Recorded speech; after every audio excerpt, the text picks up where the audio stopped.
aí, pessoal do primeiro ano, estamos aqui de volta, só que um outro conteúdo, né, para irmos construindo essa paredinha, né, com tijolo a tijolo. Só que agora é uma nova sessão, estamos na dinâmica. Lembrando, né, na cinemática nós preocupamos em estudar todos os movimentos, certo? Tudo aquilo que fazia menção, estava alguma coisa se movimentando, a gente estudava ali na cinemática. Só que, lógico, sem se importar o porquê que aquilo estava acontecendo. Essa é a ideia da cinemática. Aí vem um movimento uniformemente variado, dependendo do seu estudo, teve movimento circular uniforme, e assim por diante. O lançamento horizontal, oblíquo, queda livre e tudo mais. Aqui na dinâmica é diferente. Aqui a gente quer saber o porquê que essas coisas estão acontecendo. Estou aqui na minha rede, mais uma vez, né? Aproveitando que a sombra voltou. Só para te dar esse conteúdo aqui. Bora lá então. Essa parte inicial, que tá intitulada aqui como Dinâmica 1, é a parte que vai falar sobre essa ideia inicial do que é força. Ela vai tratar as características da força, tudo mais, essa parte vetorial, que mais? As leis de Newton e as aplicações, como o peso, a força normal, né? Então é isso que nós vamos ver aqui nessas questões, tá? Espero que valha para você. Diz assim a primeira: com a promessa de tornar economicamente mais viável os voos espaciais, uma empresa demonstrou ser capaz de fazer retornar os propulsores de seu foguete. A recuperação desses propulsores possibilita que eles sejam reparados para serem reutilizados em novos lançamentos. Após terem cumprido sua função, os propulsores do foguete se desprendem, caindo aceleradamente em direção ao planeta, né, por causa da gravidade. Ao se aproximarem da superfície, retropropulsores são acionados, imprimindo uma força vertical para cima de intensidade, né, tem que completar aí, que intensidade que é do peso dos propulsores, diminuindo contínua e drasticamente a velocidade de queda, até próximo ao toque no solo. Nesse momento, os retropropulsores imprimem uma força vertical e para cima de intensidade, bora ver quais são as palavras que encaixam aí, a do peso dos propulsores, que mantém pairando sem velocidade, enquanto os computadores avaliam a telemetria para finalmente diminuir até zero a retropropulsão. Assinale a alternativa que completa correta e respectivamente as lacunas da frase. Ele está comparando se é maior, se é menor, se é igual. Então bora ver. Ao se aproximar da superfície da Terra, retropropulsores são acionados, imprimindo uma força vertical e para cima. Então bora desenhar aqui. Então, como é que seriam os propulsores? Vou colocar assim como se fosse uma turbina, né? Certo? Eles vêm caindo e chega numa hora que são acionados propulsores, né? Retropropulsores para cima. Vou colocar aqui de qualquer forma. Então vai ter uma força que tem que ser, ele quer comparar com o peso. O peso está aqui, ó. Se essa força do retropropulsor for maior que o peso, essas turbinas, não é turbinas, esses propulsores, né? Os propulsores do foguete, se a força for maior que o peso, ele vai voltar para o espaço, certo? Então a ideia é que aqui que a força seja menor, né? Essa força seja menor que o peso, apesar de eu ter desenhado ele maior ali. Mas deixa eu ver se eu tenho aqui menor. Menor tem duas situações aqui, ó, menor e menor. Certo? Então não é nem A, B, nem C. Agora tem que saber se o outro é igual ou maior que ele. Tá certo. Aí ele diz que no momento já próximo ao toque no solo, certo? Vou riscar aqui. Próximo ao toque no solo. Nesse momento, os retropropulsores imprimem uma força vertical e para cima de intensidade. Agora, será que é igual ou maior que? Do mesmo jeito. Se for maior que, ele vai embora de novo para o espaço. Então, nessa hora, vou colocar aqui então, né? Que nesse caso aqui tinha que ser menor e nesse caso aqui tem que ser igual. para que ele fique pairando, né? Flutuando. Menor na primeira e igual na segunda. A letra D. Essa aqui foi joia. Foi só análise vetorial, certo? Ó, aqui. Vetorial. Porque força, ela é vetorial. Sabia disso? Tem que ser representado por aquela setinha. Que tem intensidade, que é o tamanho do vetor. Direção, né? Que é essa inclinação dessa linha. E sentido, é a ponta da seta. Então, tudo isso muda a análise da nossa força. Joia? Isso aqui foi tranquilo. Bora para outro. E diz assim essa da Unesp: a tirolesa é uma prática recreativa na qual uma pessoa, presa a um sistema de roldanas que permite o controle da velocidade, desliza por um cabo tensionado. A figura mostra uma pessoa praticando tirolesa e 4 possíveis direções e sentidos da força resultante sobre ela. Supondo que em dado instante a pessoa desce em movimento acelerado, a força resultante sobre ela tem o quê? Intensidade nula. Bora ver. Bora começar a mexer aqui com esse negócio. Primeiro é que a gente tem, vou enfatizar aqui o que eu falei na questão anterior, que um vetor ele precisa de intensidade, ou seja, tamanho, ou seja, magnitude, ou como é que a gente chama? O módulo, né? Direção e sentido. Isso são as características de um vetor. Intensidade, direção e sentido. E dependendo da direção, ele vai ter uma atuação, né? Porque uma força, a gente só sabe que existe uma força por causa dos efeitos dela. Ou um corpo, ele deforma, certo? Tipo um balão. Quando a gente sopra, a gente sabe que tem uma força do ar, né? Porque ele infla, ou seja, ele deformou.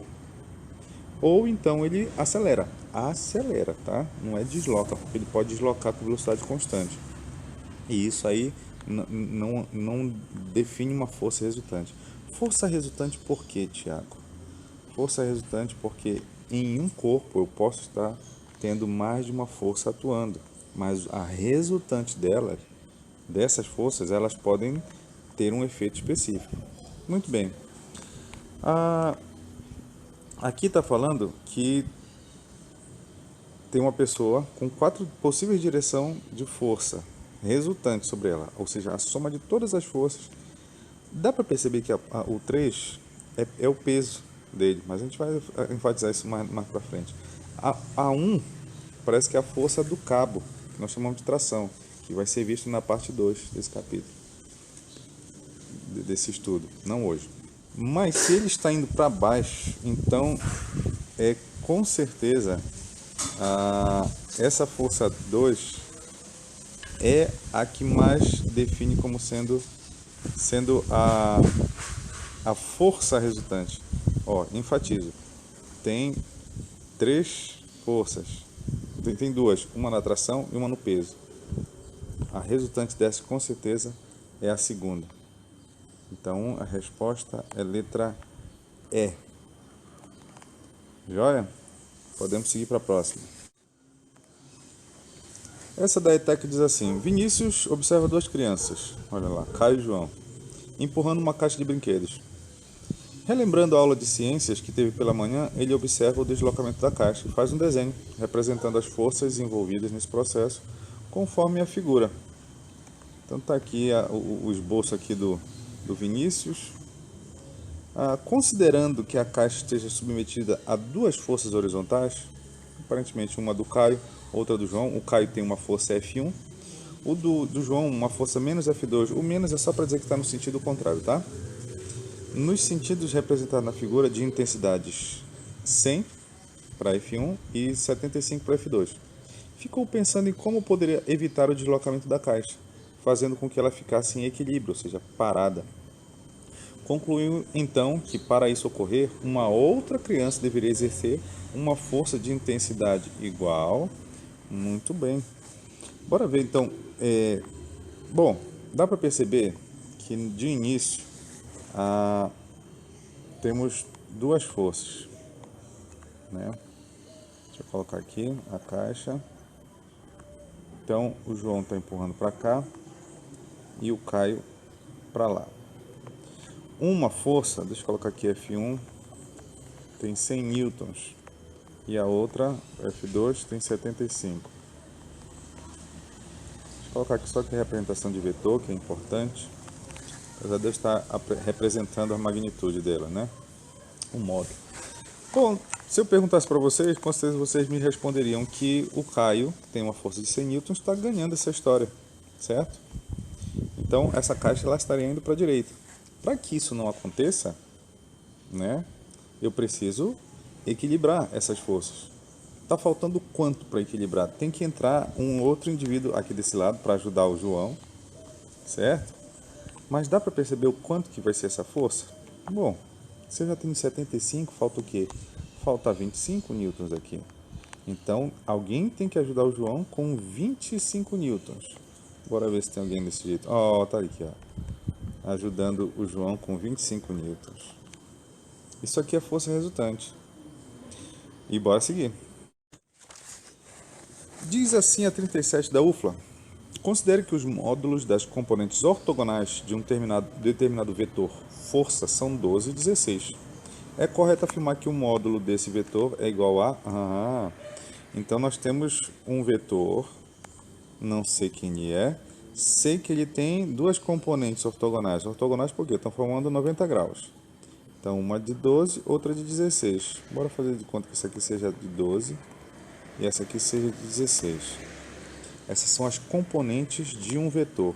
Então quer dizer que eles vão compor, já que eles são as componentes, eles vão compor uma força resultante. De quanto será essa força aqui? Só colocar como F. Bom, eu construo sem querer, querendo, um triângulo retângulo aqui. E vocês já sabem que quando eu tenho, quando eu tenho duas forças na mesma direção e mesmo sentido, eu somo essas duas forças, ou vetores, no caso aqui, né? De uma forma geral. Quando eu tenho dois vetores na mesma direção e sentidos opostos, eu subtraio. Foi o que aconteceu na questão anterior daqueles meninos. Agora, quando eu tenho duas forças formando 90 graus, aí eu tenho que recorrer ao teorema de Pitágoras. Esse lado aqui de baixo é 12, é o tamanho do vetor. Mas esse daqui vai ser 16 por correspondência lá do outro lado. Que esses dois valores são os catetos. E o F é a hipotenusa. Deixa eu aplicar o Pitágoras aqui logo de cara. A força ao quadrado vai ser 12 ao quadrado mais 16 ao quadrado. Certo? Bom, quem é meu aluno já sabe de cara que isso vai dar 20. Certo? Porque 12 é a mesma coisa que 4 vezes 3. 4 vezes 3. 16, ele sabe que é 4 vezes 4. Então, F vai ser 4 vezes 5. Mas, quem não for meu aluno tem que se virar aqui fazendo o Pitágoras. 16 ao quadrado, eu não lembro mais quanto é 16 ao quadrado. 256? 256. Quando eu somar esses dois, vai dar 0, 0 e 4. Aí, por fim, né, eu tiro a raiz disso, raiz quadrada no caso, e raiz de 400, a raiz de 4 é 20, é 2, e a de 400 é 20. Então, 20 newtons, como nós presumimos. Tranquilo essa, hein? Podemos ir para a próxima. 38 da UFTM. A gente já começa a ver aqui alguns efeitos, alguns conceitos de lei de Newton e as aplicações dela, né? As confusões entre os conceitos de peso e massa são muitas, mas sabemos que em um corpo qualquer, essas grandezas são distintas. Analise as afirmações. Primeiro, bora ver. Massa de um corpo é uma medida de inércia desse corpo. Com certeza, esse aqui é o conceito de massa. É a inércia de um corpo. Quanto mais massa um corpo tiver, mais é difícil tirar ele daquele estado de inércia. Primeira lei de Newton, lembra? Inércia é aquele estado que o corpo vai permanecer daquele jeito até que uma força o tire. daquela situação, seja de repouso ou seja de movimento retilíneo uniforme. Repouso ou movimento retilíneo uniforme, tá bom. Então, quanto mais massa, mais difícil tirar o corpo da inércia. Então, é uma medida de inércia. Peso está relacionado à força com que a Terra atrai um corpo. Bom, tá certo. Isso aqui não está inteiramente certo, tá? Mas está entendendo. Peso é uma aplicação da segunda lei de Newton, do princípio fundamental da dinâmica. Peso igual a massa vezes gravidade. O peso é a força. Deixa eu colocar aqui a segunda lei de Newton. Força igual a massa vezes a aceleração. No caso, a força é o peso e a aceleração é a gravidade. Na Terra, com certeza, o peso é essa força, graças à gravidade. Então, com certeza, o peso está relacionado à força com que a Terra atrai um corpo. Mas não pode ser só a Terra, a Lua também atrai. Se você estiver na Lua, a Lua vai te atrair. Por isso que não está inteiramente, não é só a Terra. Peso é qualquer força que um planeta, sei lá, um outro corpo. Tá bom, você entendeu. A terceira. O peso é uma grandeza vetorial, já a massa é uma grandeza escalar. Interessante. Vetorial, a gente já fez essa revisão lá em cima, né? Que todas as vezes que eu preciso descrever uma grandeza com o seu tamanho, a sua grandeza, o seu valor, direção e sentido, isso é uma grandeza vetorial. E com certeza o peso, ela sempre está virada para baixo. Nunca vi um peso para o lado. E na verdade, se eu te disser, se eu soltar um objeto aqui e dizer, olha, a caneta, antes de eu soltar, eu dizer assim, para onde essa caneta vai? Para onde o peso dela está puxando ela? Você ia dizer, para baixo. Agora é diferente. A massa, para que direção a massa está? Não, massa é uma grandeza escalar, eu só meço, só vejo um valor que representa ela. Então, com certeza, peso é uma grandeza que precisa de direção, sentido e intensidade. Agora, massa não, ele só precisa do valor. Escalar. Então as três estão corretas. Qual a letra é? Joia. Seguindo adiante. Cefete de Minas Gerais. Na teoria de Newton, o conceito de força desempenha um importante papel para o estudo dos movimentos dos objetos. Esse conceito de força, pode ser associado à capacidade de colocar um objeto em movimento, bem como de trazê-lo ao repouso. Com base nessa teoria, o airbag, dispositivo de segurança dos automóveis, que aciona uma reação química produtora de um gás capaz de encher rapidamente um balão de ar, diminui o risco de morte durante as colisões, devido à sua capacidade de... Bora ver o que o airbag faz. Ele tem a capacidade de reduzir o valor da inércia do ocupante do veículo. No caso aqui, não, porque para reduzir o valor da inércia é só se a pessoa ficasse emagrecesse. Então não tem como. O airbag não faz ele reduzir a inércia. B. Direcionar o impacto para a estrutura metálica do veículo. Não, o airbag não sei como é que seria isso aqui. O impacto não absorve. Se não absorver na pessoa, como é que ela vai parar? Ela vai continuar em movimento. Então também não é. Não tem nada a ver com a estrutura metálica. Ele quer parar a pessoa, não é o carro em si. A letra C. Aplicar uma força no mesmo sentido de movimento do carro. Não. O airbag não pode... Se o carro já está indo para aquele movimento e ele parou, a ideia é que a pessoa não continue para aquela direção. Porque sem o airbag a pessoa vai ser lançada do carro. Então, se fosse o sentido contrário, aí beleza. Essa seria. Letra D. Aumentar o tempo necessário para o ocupante do carro entrar em repouso. Aqui é interessante. Porque a ideia é que o indivíduo estava, sei lá, com 80 km por hora, o carro que bateu. Quando o carro bate, o carro foi de 80 para 0. Se for inércia, continua com 80. Só que é complicado. Se ele também parar de 80 para 0, a pessoa pode se machucar. Ele se machuca. Então o airbag, por ele estar inflado, ele faz ele reduzir a velocidade e só aumenta o tempo para isso acontecer. Porque quanto maior o tempo, deixa eu colocar aqui essa fórmula nossa lá do capítulo anterior, a aceleração é ΔV sobre ΔT. Para que essa desaceleração seja pequena, né, o tempo tem que aumentar, porque a aceleração vai ser a mesma. Então, é a letra D aqui. Vamos só ver por que a letra E não seria. Anular a força de reação causada pelo impacto do motorista com o volante.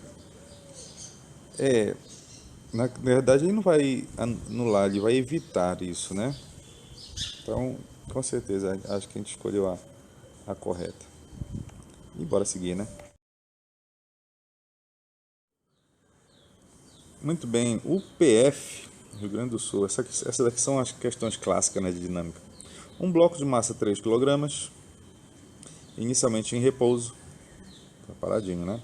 É puxado sobre uma superfície horizontal sem atrito por uma força de 15 newtons, olha lá a força F, durante 2 segundos, conforme o desenho. Nessas condições é possível afirmar que quando o objeto estiver a 50 metros, a sua velocidade em metros por segundo será... Rapaz, bora ver se eu consigo a continuação dessa história. Muito bem. Logicamente aqui vai continuar tendo a força F. Aqui a velocidade inicial dele era 0. E eu te relembro, o que uma força faz sobre um objeto? Uma força produz aceleração. Como é que tu sabe, Thiago? Por causa da segunda lei de Newton. Toda força, ela produz numa massa uma aceleração. Posso ler o contrário? Uma aceleração só pode ser aplicada numa massa por meio de uma força.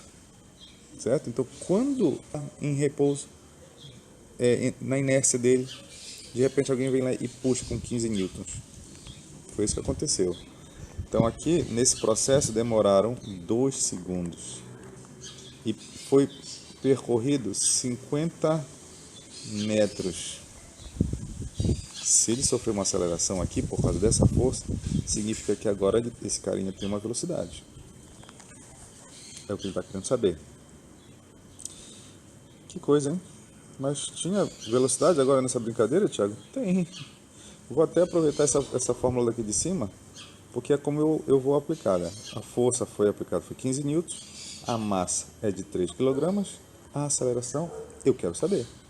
Quando eu passar esse 3 dividindo, vai ficar 15 dividido por 3. Então a aceleração desse bloco foi de 5 metros por segundo ao quadrado. E como a questão é malvada, ela deixou um 5 ali para você marcar. Mas ele não quer saber isso. Ele quer saber a velocidade do corpo lá no outro ponto. Muito bem. Eu tenho a velocidade inicial, tenho a velocidade que era a velocidade final e tenho o tempo. Então eu posso trocar na equação horária da velocidade. Velocidade final eu quero, velocidade inicial é 0, aceleração eu descobri que é 5 e o tempo é 2. 2 segundos acontece aquele deslocamento. 2 vezes 5 vai dar 10. Então, 10 metros por segundo. Olha as unidades, pessoal. Olha as unidades. Então, a letra E.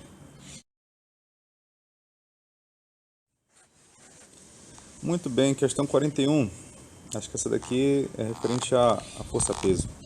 Um balão de ar quente de massa desprezível é capaz de levantar uma carga de 100 kg, mantendo durante a subida uma velocidade constante de 5 metros por segundo.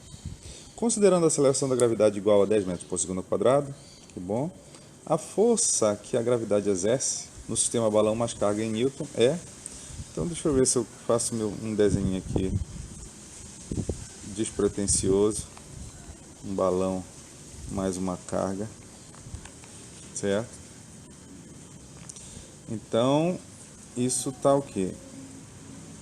Um balão é capaz de levantar uma carga de 100 newtons. Deixa eu colocar aqui os 100 newtons. É o peso. Certo?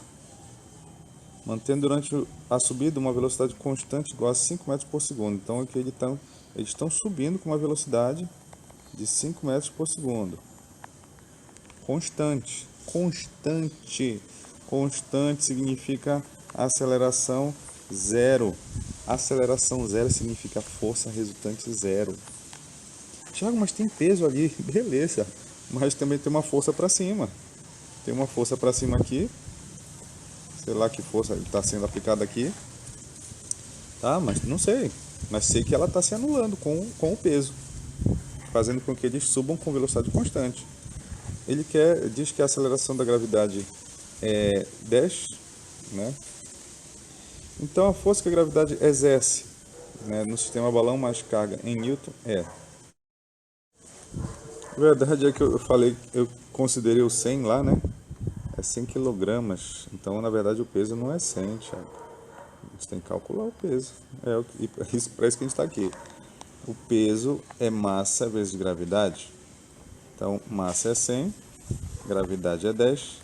O peso, Thiago, é 1000. Toma respeito na tua vida, rapaz. Tá aqui. Letra E de esquisito. Beleza, bora seguir.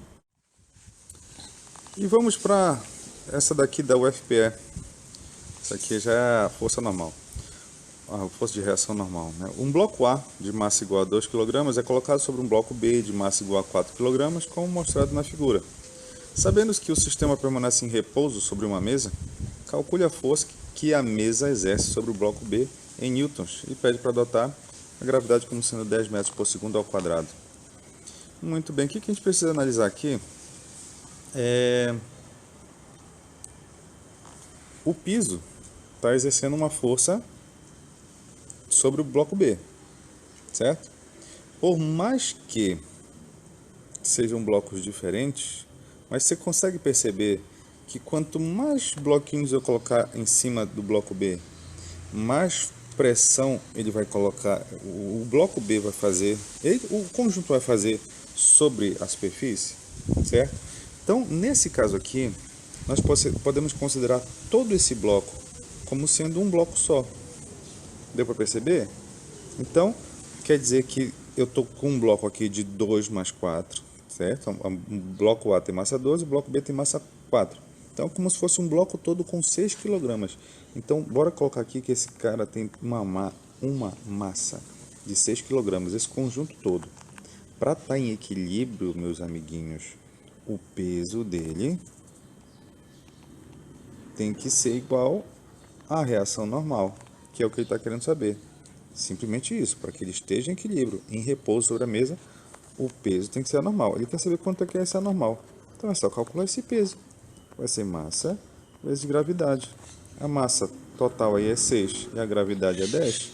Então, a reação normal do piso sobre o bloco B. Quem está sofrendo toda a pressão acaba sendo o B. O A fica meio que livre. Mas aqui a gente está percebendo que dá 60 newtons essa pressão aí sobre o bloco B. Joia? Isso aqui foi discursiva, né? Foi muito boa. Bora para uma última aí. E diz assim, essa última aqui da Unesp. Algumas embalagens trazem, impressas em sua superfície externa, informações sobre a quantidade máxima de caixas iguais a ela que podem ser empilhadas, sem que haja risco de danificar a embalagem, ou os produtos contidos na primeira caixa da pilha, que é que fica embaixo, né, recebendo todo o peso, de baixo para cima, lógico. Considere a situação em que 3 caixas caixas iguais estejam empilhadas dentro de um elevador e que em cada uma delas esteja impressa uma imagem que indica que no máximo 6 caixas iguais a ela podem ser empilhadas. Olha a imagem aqui, certo? No elevador, bonitinho. Suponha que esse elevador esteja parado no andar térreo de um edifício e que passe a descrever um movimento uniformemente acelerado para cima, adotando G, a gravidade, né? 10 metros por segundo ao quadrado. É correto afirmar que a maior aceleração vertical que esse elevador pode experimentar, de modo que a caixa em contato com o piso receba do piso, né, no máximo a mesma força que receberia se o elevador estivesse parado e na pilha houvesse 6 caixas. Qual seria essa aceleração? Bora lembrar dessa aqui, tá? Como é que seria essa ideia aqui? O elevador está subindo. Se você for lembrar, quando o elevador está subindo, Ó, a aceleração dele está para cima, mas a gravidade está para baixo. Quando essas coisas acontecem, quando a aceleração e a gravidade estão para outro sentidos contrários, se você estiver dentro desse elevador, você vai se sentir pesado, certo? Pesado. Aqui no elevador, sobre essas caixas, tem duas forças. Uma delas seria o peso, tá? Estou colocando aqui o peso da composição toda. Deixa eu passar o avião. E o outro seria a normal, certo? Se esse elevador está subindo, certo? Se esse elevador está subindo, a força resultante, qual das duas está ganhando? A normal. Então, normal menos peso. Essa vai ser a força resultante. Correto? A gente sabe pela segunda lei de Newton que é massa vezes aceleração. A normal é o que eu estou querendo saber, né? Mas ele está dizendo que essa normal é como se fossem para 6 caixas, ou seja, estivesse já no máximo ali. Então, peraí.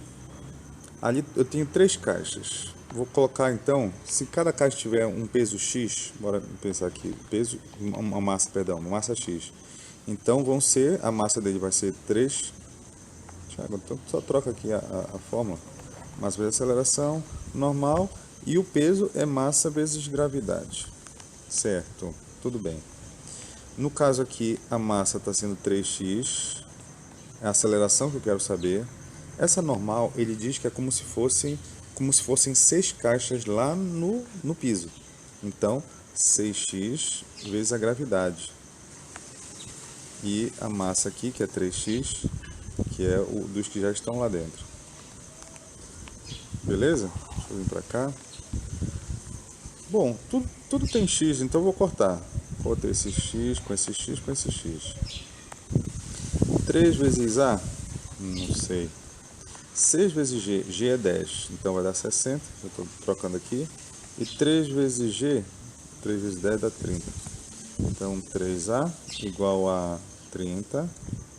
E a aceleração, quando eu passar o 3 dividindo, vai dar 10 metros por segundo ao quadrado, que é essa unidade de aceleração.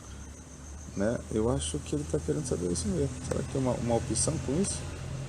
10 metros por segundo ao quadrado? Ou tem letra C. Então, o elevador ele pode subir com 10 metros por segundo ao quadrado. Joia? Bom, assim nós encerramos, meus amiguinhos, tá? De repente, né, meus alunos presenciais, essa parte de reação da força normal, ela não vai cair, mas isso aí não vai te isentar de jogar para as próximas provas, tá certo? Então, olha, fica o meu abraço aqui e nas próximas aulas, ou próximos vídeos. Abraço para vocês, bons estudos.